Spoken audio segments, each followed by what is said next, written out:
Right then, this is a quick walk around video for a fabulous little car. This is a Honda CRZ S Coupe. It's obviously a hybrid car, they all are. This car's covered just 20,000 miles. It's in beautiful condition. Fitted with these optional, I keep calling them Delta alloys, I think they're Delta, I do apologise.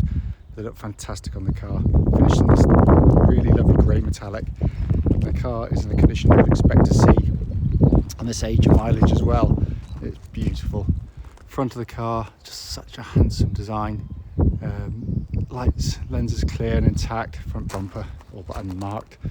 Likewise, bonnet of the car, can't see a stone chip of any note. Sorry, the wind's just trying to pick up. It is, I mean, I say they're classic, modern classics in the making. They definitely are, especially when like this, with the mileage and the ownership and everything. Near side of the car here, sorry, is absolutely mirror smooth. No imperfections there at all. Near side front alloy, unmarked.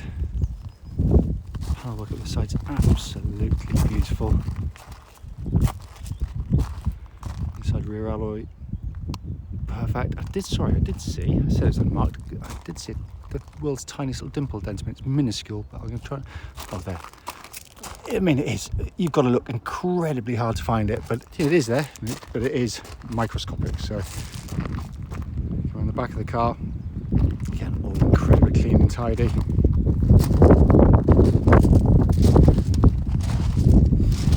Around the offside, driver's side.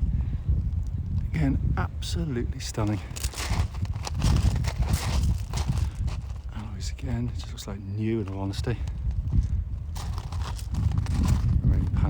Panels are absolutely lovely. It really is in extraordinary condition. It's lovely, this car.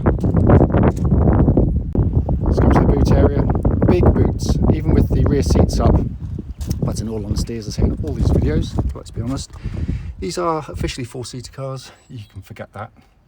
That's the leg room, which is pretty much non-existent. Basically just drop the seats down and end up with a two-seater with a massive boot. That's the way I'd always looked at these cars. Coming in on the passenger side, again, it's all in absolutely lovely condition. Finally, coming in on the driver's side, this wind's really picked up.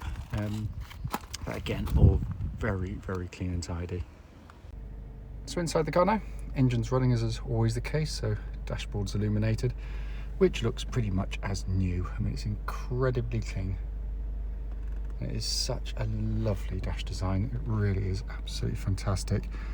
And that's the view basically you get as a driver. It's a one-off, it's really unique. As I mentioned in the following road test video, you've got 3 buttons on the side for different engine modes. In Econ and Normal, that's the dash view you get.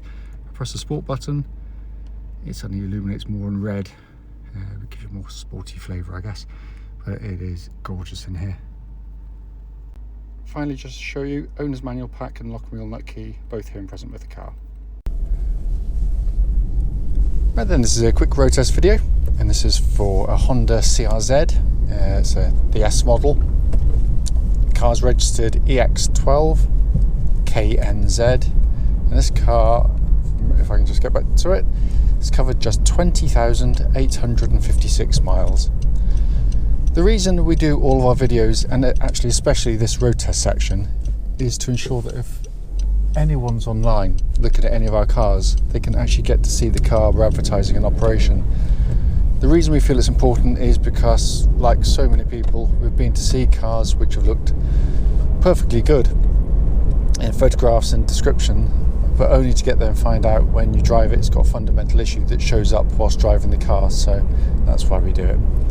Also done on these very quiet country roads very close to our premises, and this actually forms part of the road test route we take our customers on, so hopefully then it will be representative of what you'd feel yourself should you be offered a test drive in the car. So coming to the car with such a low mileage and such a lovely history attached to the car, you'd expect it to drive well, and it does. And to be a complete spoiler, I can find absolutely no fault in the car whatsoever. But to go through the car as I always do, starting with the engine and hybrid system in this case, turn the key, press the button, silently whirs into life without any warning lights on the dashboard at all. relating to the engine or any other part of the car. The hybrid system's brilliant. Integrated motor assist, basically it means you drive and own the car like you would any normal petrol car. So you drive it until it runs low on fuel, you put fuel in, stand at the pump for about 2 minutes, and that's it. No charging up, no panicking about running out of battery, because you can't. It's as simple as that. The battery itself is there to assist the engine, as it says, and it regenerates when you back off the throttle, hit the brakes, puts power back into the battery system. It's brilliant in the way it operates, absolutely brilliant. It also gives you 3 modes of driving. Generally starts defaults in what they call normal mode, which is displayed on the dashboard there. If I press one of the buttons on the right hand side, go into eco mode, so more economical still. And then you've got the top button, power mode, or sport mode rather, which gives you a nice little red hue around the speedo there, and you instantly feel a complete difference in throttle response. It's instant, it's much more urgent, steering weight's up, the car just feels completely alive. And as I say to all my customers, I'm brutally honest, the first CRZ I owned, I didn't get on with. Not for any reason. I still loved the way it drove, I loved sitting in it, I loved everything about it, but I was trying to get ridiculous fuel economy figures out of the car, so I was driving anywhere, everywhere in econ, and it just was, I found it a slightly dull experience, because I just wasn't engaging with the car in any way. Now, with mine, the ones I've had, I just get straight into sport mode. What you lose in economy is negligible, but what you gain in terms of fun, the whole character of the car is all about, enjoying the car, and it transformed my ownership of the cars. I love them, absolutely love them.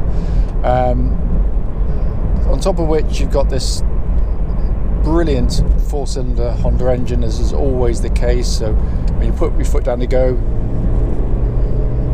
you kind of get that lovely hard-edged Honda induction noise.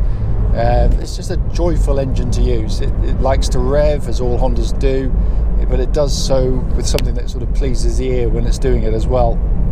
And of course, they're incredibly tough and reliable.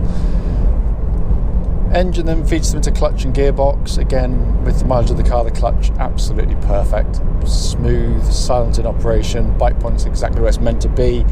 You cannot fault it.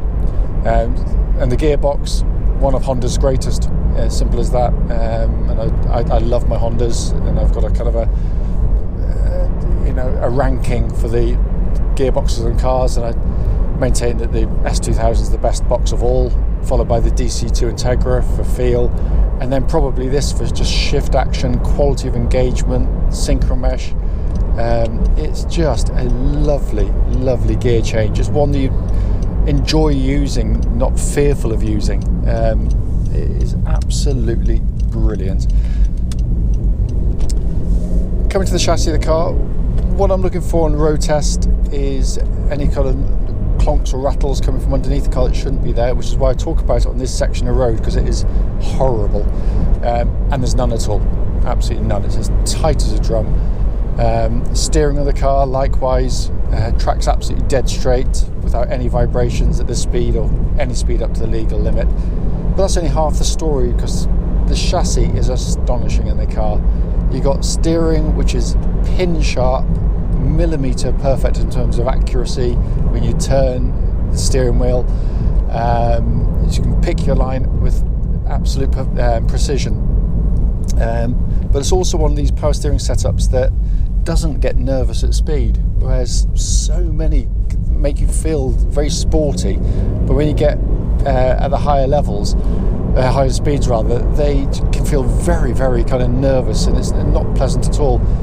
This is just absolutely spot on, it really is. And the same goes for the chassis, because it gives you this very well damped ride. Rides far better than you'd expect anything as sporty as this to do. But when it comes to the corners, it gives, to me, my feel for it, the best way to describe it is it feels light on its feet. It's so keen to change direction. manoeuvres at high speed, low speed, tight corners like the one coming up here now.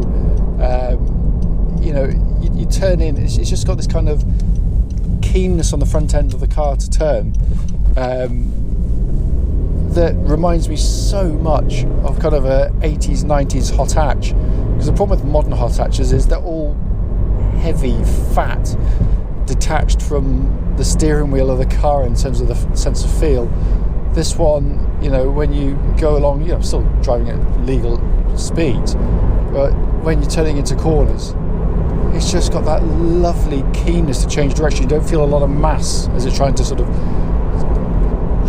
turn 2 tons of car into a corner. It's just brilliantly done, absolutely brilliantly done. And it's a car that you just said you can drive along day in, day out comfortably, or if you're in the mood, you can really give it some and enjoy the car. Just going to give the brakes a bit of a shove, make sure no one is behind me and I'm not on a corner. But really, really good brake pedal on the car. No pulsing, no vibrations coming back through the brake pedal at all. It should be good. It's literally just come back from the MOT test station where it's flown through with no advisories at all, of course.